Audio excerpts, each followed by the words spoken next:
저는 오늘 여러분들과 함께 공독한 출애굽기 34장 27절로 35절 말씀을 통해서 모세의 영광이라는 제목으로 하나님의 말씀 함께 나눠보려고 합니다.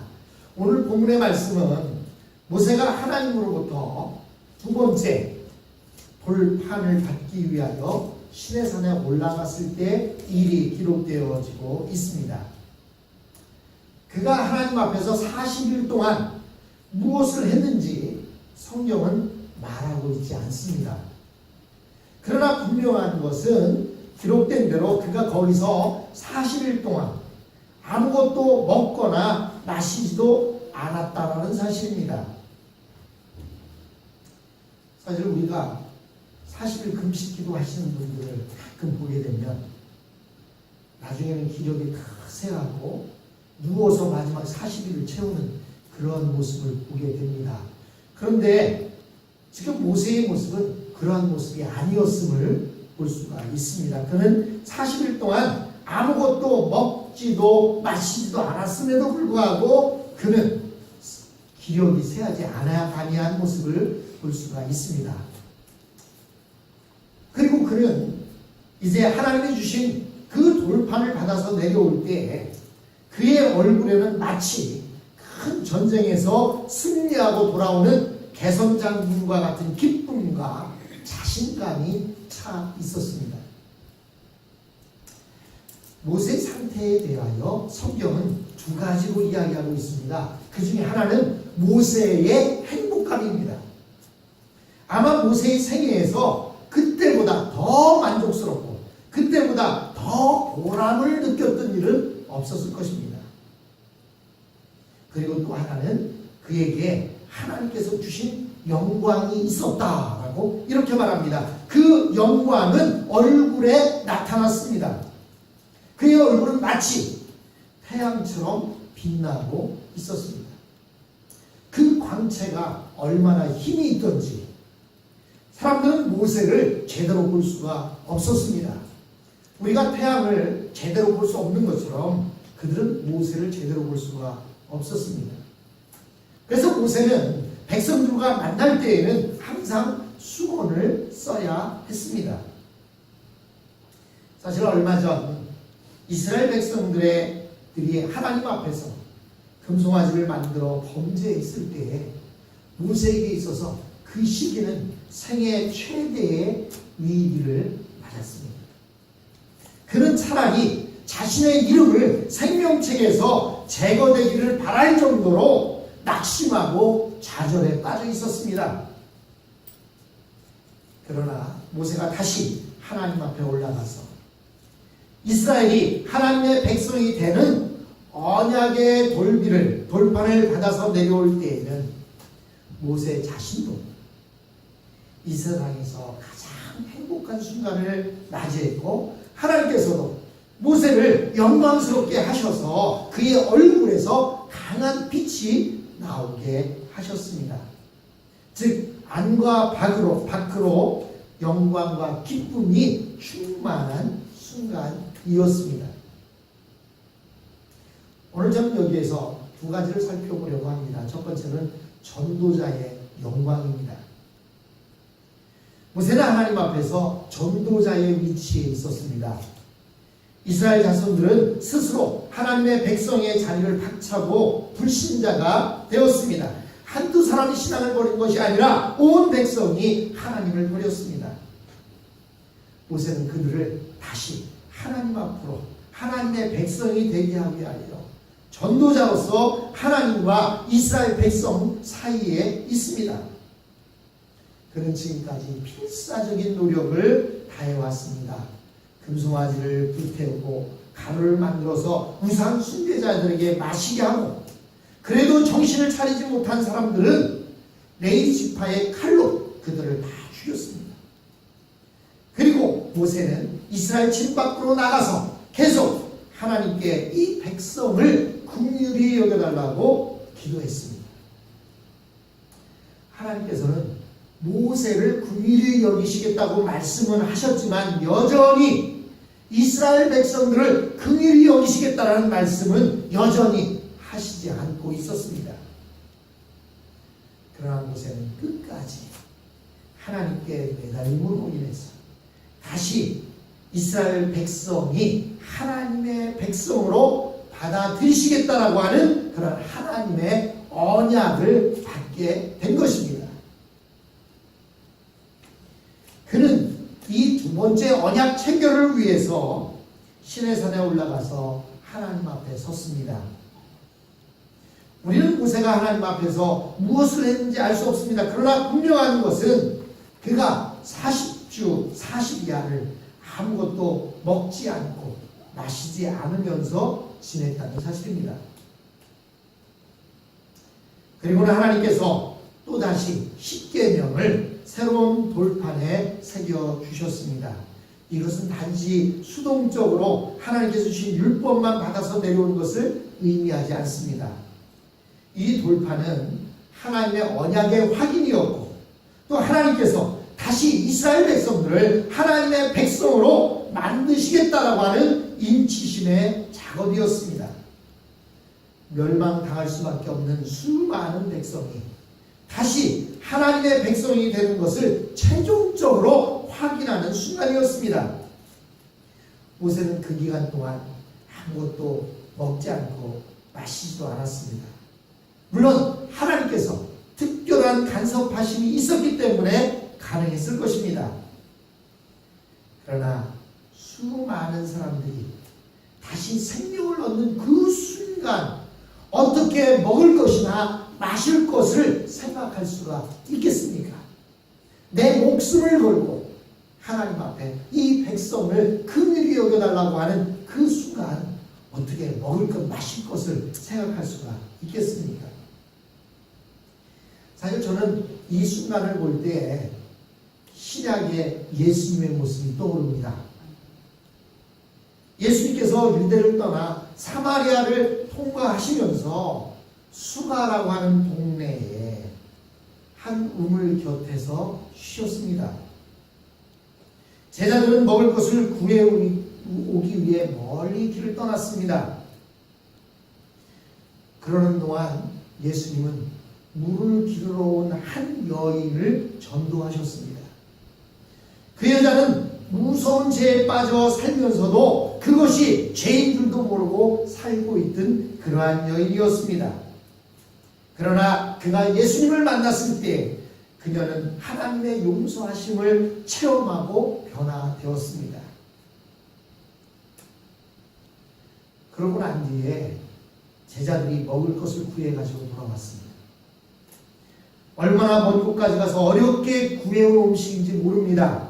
왜냐하면 이스라엘 사람들은 사마리아 사람들과 상종을 하지 않았기 때문에 아마도 그들은 음식을 구하러 사마리아에서 구하는 것이 아니라 저 멀리 이스라엘 동네까지 가서 음식을 구해가지고 왔을 것입니다. 그리고 그들은 예수님께서 어서 이 음식을 잡수시기를 권했습니다. 그때 예수님은 그 음식에 전혀 관심이 없으셨습니다. 예수님의 배는 이미 가득 차 있었습니다. 이 사마리아 여자 한 사람으로 인하여 거두어질 사마리아의 그 추수를 생각할 때에 예수님은 이미 배가 부르셨던 것입니다. 그때 예수님께서 제자들을 향하여 뭐라고 말씀하십니까? 내게는 너희가 알지 못하는 먹을 양식이 있느니라 라고 이렇게 예수님께서 말씀하십니다. 예수님께서는 다른 양식이 있었습니다. 그것은 죄인들이 하나님의 말씀을 듣고 회개하고 돌아오는 그 기쁨이었습니다. 우리 전도자들에게는 이 기쁨의 양식이 있습니다. 무엇을 먹지 않아도 배부를 정도로 만족감과 기쁨이 있습니다. 그 이유는 죄인들이 하나님께 돌아오는 일이 이 세상에서 가장 귀한 것이기 때문입니다. 여러분 사랑하는 자녀들을 위해서라면 한 끼 두 끼 굶어도요 배고픈 줄 모릅니다. 그리고 그 자녀가 좋은 일을 하는 것 그것을 볼 때 먹지 않아도 배부름을 느끼지 않습니까? 바로 전도자들에게는 죄인 한 사람이 주님 앞에 돌아오는 그 일, 그것보다 더 기쁜 일이 없습니다. 그래서 먹지 않아도 배부르지 않고 마시지 않아도 가람을 느끼지 않았던 것입니다.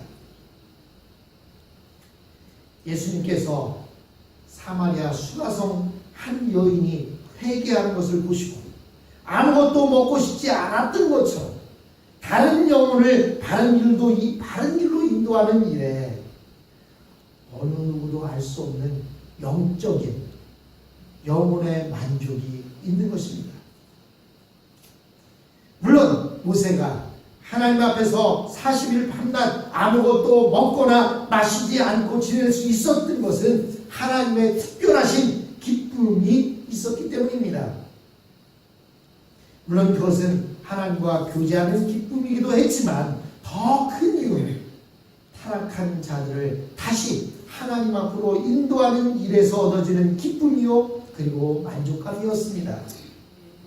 이 세상에서 가장 큰 만족은 도저히 믿을 것 같지 않았던 한 영혼을 위하여 기도하고 또 수고한 결과로 그가 하나님을 만나게 되었을 때 그 기쁨과 만족은 다른 어떤 것으로도 바꿀 수가 없습니다. 가장 귀한 일은 죄인을 하나님께로 돌아오게 하는 것입니다. 여러분 불평 불만이 있습니까? 만족감이 없습니까? 전도하십시오. 여러분이 전도해서 한 명이 돌아오게 되면 그거보다 더 큰 기쁨과 더 큰 만족은 없는 것입니다. 여러분들이 불평 불만이 가득하다면 전도하지 않기 때문입니다. 두 번째로 하나님께서는요 이렇게 모세에게 행복감만을 준 것이 아니라 모세의 얼굴의 광채로 하나님께서는 화답하십니다. 40일 동안 산 위에서 아무것도 먹지도 마시지 않고 내려온 그 모세의 모습은 기진맥진한 모습이 아니었습니다. 지친 사람의 모습이 아니었습니다. 굶주린 사람의 모습이 아니었습니다. 오히려 그의 모습은 당당하고 확신에 차 있으며 뿐만 아니라 그의 얼굴은 놀랍게도 하나님의 영광이 있었습니다. 여러분 옛날에 아궁이에 풍구질을 하면서 왕겨를 뗍니다.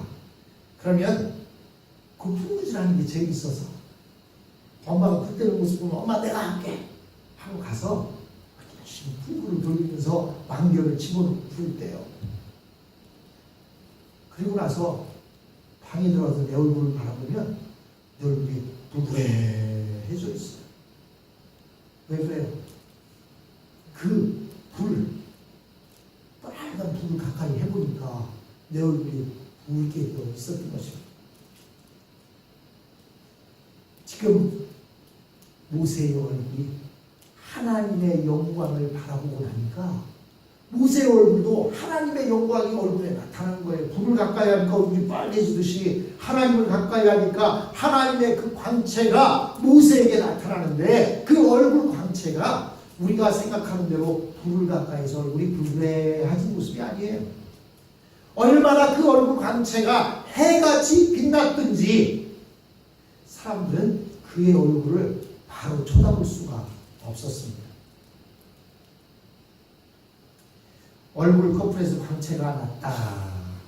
이것은 우리가 보는 그냥 아유 저 사람이 사랑을 하니까 얼굴이 이뻐졌어 하는 그 정도가 아니라는 사실입니다. 그의 얼굴에서 전구가 빛을 내듯이 그런 빛이 있었다는 것입니다. 모세의 얼굴에서 빛이 났다는 것은 우리로 하여금 몇 가지를 생각하게 합니다. 첫 번째, 하나님께서 모세의 직분에 영광을 주셨다는 것입니다. 이스라엘 백성들을 하나님 앞으로 돌아오게 하는 일은 모세 자신에게도 말할 수 없는 축복이요 만족이었을 뿐만 아니라 하나님께서 지극히 영광스럽게 생각하는 일이었습니다. 그래서 하나님께서 모세의 직분을 영광스럽게 하기 위해 그의 얼굴에 광채가 있게 하셨습니다. 이스라엘 백성들을 다시 하나님의 언약의 백성이 되게 하는 일은 지극히 영광스러운 일이었습니다. 그래서 하나님께서는 모세의 얼굴에서 광채가 나도록 하셔서 모든 백성들이 모세의 말에 복종하게 하셨습니다. 하나님께서 모세에게 하나님의 권위를 주시는데 그 권위가 얼굴의 광채로 나타나게 하셨던 것입니다.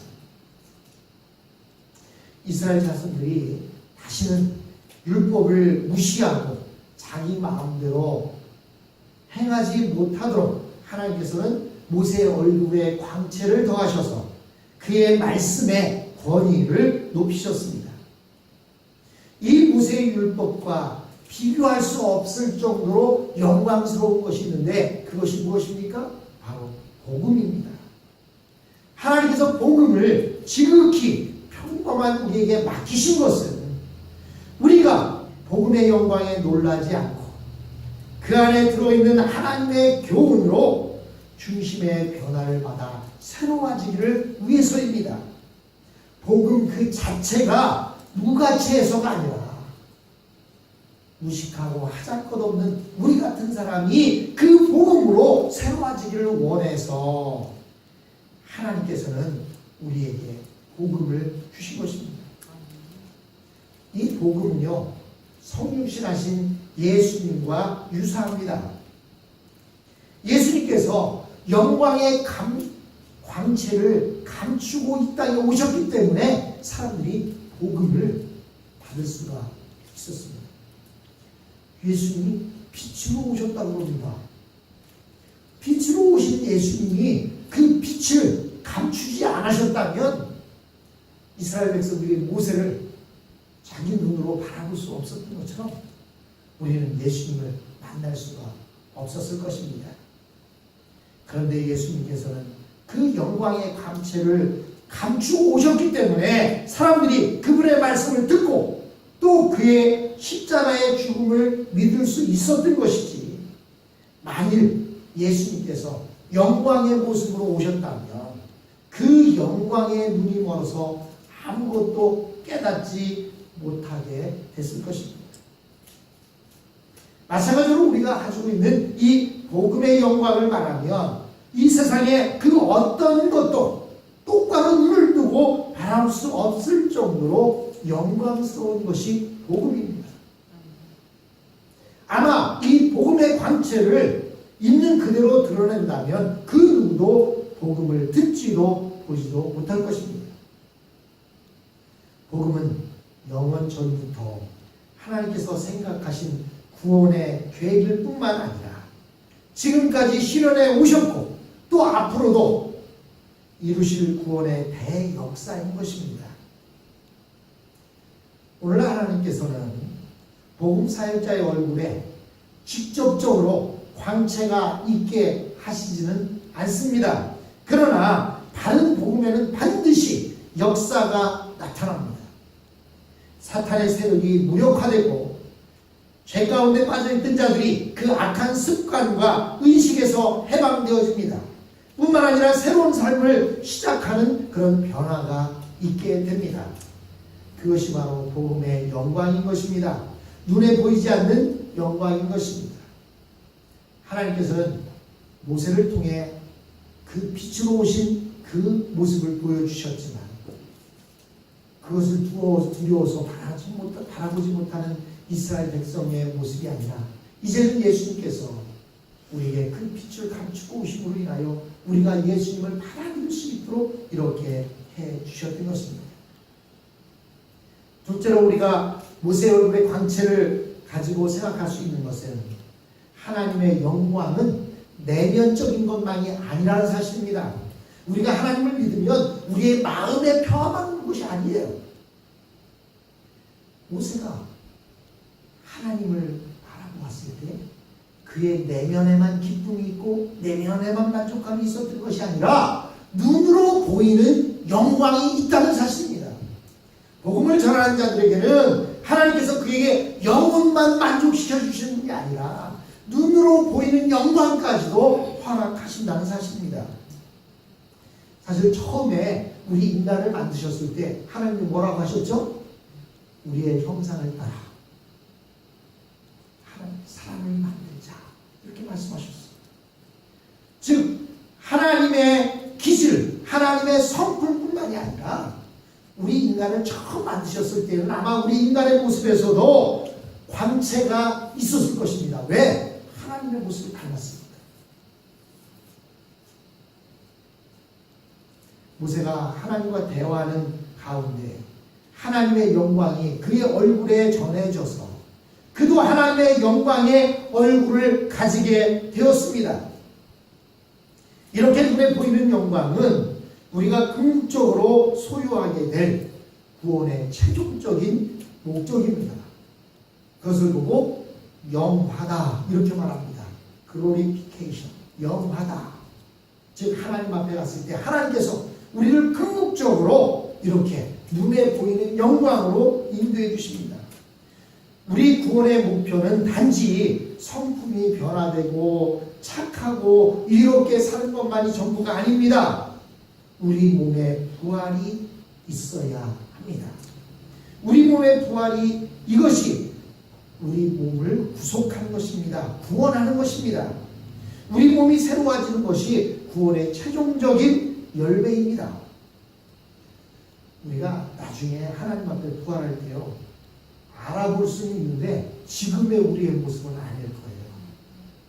지금의 우리의 모습이라면 이렇게 연세 드셔서 또 조천 머리가 희끗하기 전에 가야죠. 머리도 시커멓고 얼굴도 주름살 하나도 없고 이럴 때 가야지. 연세 드셔서 가시면 주님 앞에 가고 그냥 덜덜 떨고 있으면 그 좋겠습니까? 예수님이 부활하셨을 때 그들이 예수님이신 건 알았지만 그 예수님의 모습은 전혀 다른 모습이었던 것을 볼 수가 있습니다. 그래서 우리도 주님 앞에서 부활할 때에 우리도 영광스러운 모습으로 변화되어서 주님 앞에 서게 될 것입니다. 그런데요, 모세는 얼굴에서만 광채가 났다. 성경은 이렇게 말하고 있어요. 단지 하나님과 영광의 대화를 나누는 가운데 그 영광의 광채가 일시적으로 나타났다고 말하고 있습니다. 그래서 나중에는 얼굴에 수건을 쓰는 이유가 처음에는 백성들이 모세의 얼굴 광채 때문에 수건을 썼는데요. 나중에는 그 광채가 사라지니까, 즉 하나님하고 같이 앉아서 대면하던 그 기회가 많이 줄어드니까 나중에는 사람들이 보면 모세의 얼굴에 광채가 없으면 어떻게 생각할까요? 에이 이거 모세도 그거 아니네, 똑같네. 그럴 것 같아서 나중에는 얼굴에 수건을 계속 쓰고 있을 수밖에 없었던 것입니다. 그러나 우리의 영광은 모세처럼 얼굴에서만 광채가 나는 영광이 아닙니다. 온몸에서 영광이 나타나고 몸 자체가 완전히 새로운 몸이 되어서 광채가 나는 것입니다. 바로 부활하신 주님을 보면 알 수가 있습니다. 주님께서도 이 세상에 계실 때에는 우리와 같이 공통된 부분이 있었습니다. 코도 있고 손도 있고 발도 있었습니다. 그러나 피부나 재질은 이 세상에 없는 것입니다. 완전히 새로운 몸입니다. 물고기와 또 육지의 동물의 몸이 다르고 새와 사람의 몸이 다르듯이 그것은 완전히 다른 몸입니다. 그런 의미에서 모세의 영광은 우리가 변화될 모습의 희미한 모형에 불과한 것입니다. 결론적으로 말씀드리면 우리는 모세처럼 다른 사람들을 바른 길로 돌아오게 하는 전도자들입니다. 다니엘서 12장 3절에 보면 많은 사람을 옳은 대로 돌아오게 하는 자는 뭐 한다고요? 설과 같이 영원토록 빛나리라. 이렇게 다니엘서 12장 3절에 말씀하고 있습니다. 우리가 다른 영혼들을 위하여 애쓰고 수고하는 그 만치 주님께서는 우리를 영원토록 빛나게 해주시겠다고 말씀하십니다. 우리가 공을 들인 한 영혼 한 영혼이 바른 길로 돌아올 때 그 속에는 말할 수 없는 만족과 기쁨이 있는 것입니다. 그리고 하나님께서는 그런 우리를 영원히 영광스럽게 하실 것입니다. 이 세상 어디에서도 맛볼 수 없고 상상할 수도 없는 완전한 새로운 몸으로 우리를 부활하게 하실 것입니다. 우리의 지금의 육신은 아직 하나님의 영광의 빛을 감당할 수 없어도 우리의 영혼은 거듭남으로 인해 더 큰 은혜도 감당할 수 있을 정도가 되게 하십니다. 그러므로 우리가 눈으로 주님을 볼 때까지, 즉 주님 앞에 갈 때까지 우리의 속사람이 풍성해지고, 그러면서 주님 앞에 갔을 때 해와 같이 빛나는 아름다운 주님의 귀한 자녀들이 되시길 주님의 이름으로 축원합니다.